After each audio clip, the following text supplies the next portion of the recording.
In my 21 years, I've worked a lot of jobs, some of which include the not real Italian restaurant, the overpriced video game date, and of course, Gamestop coming here to talk to employees. No, seriously, just because you keep talking to her does not mean she wants to become your gamer girlfriend. Luckily for me, I was able to, quit. So, just like Asian mothers in their late 40s, I'm gonna spill the beans. My story begins all the way back to when I was a child. And to me, GameStop was what I imagined heaven looked like. Adults had their pre-owned stores, but this was mine. The cheap games, Pokemon cards, demo games that required you to go to the chiropractor after playing. Working there must be better than watching my raindrop win the race.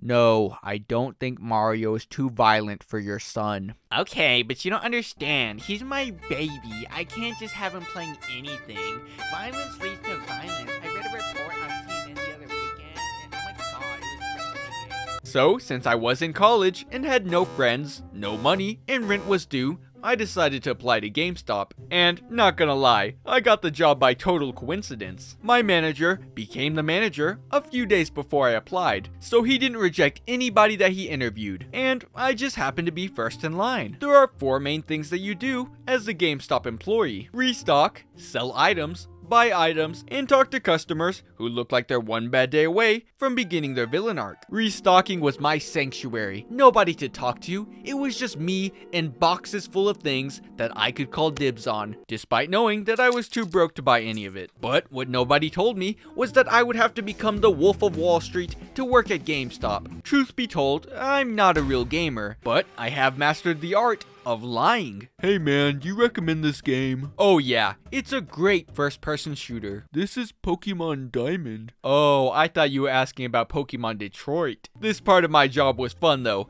Confidently talking about things that I knew very little about, I felt like a real Twitter user. The bad part of the job was trying to get people to sign up to be rewards members. You also couldn't just not get people to sign up, otherwise each week when you get the list of people who did the best, you would be at the very bottom. But I just felt like I was dragging people into a pyramid scheme. Hey man, here are the goods. Tell your friends about us if you want more of the good stuff. The way that the membership works is that it would cost $10 for the year, and you would get one $5 coupon each month, and some dumb magazine, which is honestly a good deal if you go to GameStop once a month. My problem with this is that I'm a super competitive person, and I want to come first in everything I do, and I do mean everything I do. But I also had something that my coworkers didn't have: boundaries. When someone said no, I don't want to sign up, I would say okay and move on. My coworkers, on the other hand, would constantly go at them, like a good ending for Game of Thrones was on the line. Like, dude, leave the single mom alone. She clearly can't say no. Look how many kids she has. I was also missing one key feature that my coworkers had: boobs. Needless to say, I only ever got 3rd place. Luckily, I'm a middle child, so I'm used to it. Buying games and things from customers was, I sold 20 games and they gave me 20 cents. Well, maybe because you brought some garbage games in. People bring in Digcraft and expect $200 and a new PS5 for it. How about a half-eaten Snickers bar and a quarter? Then we get to sell it for $100.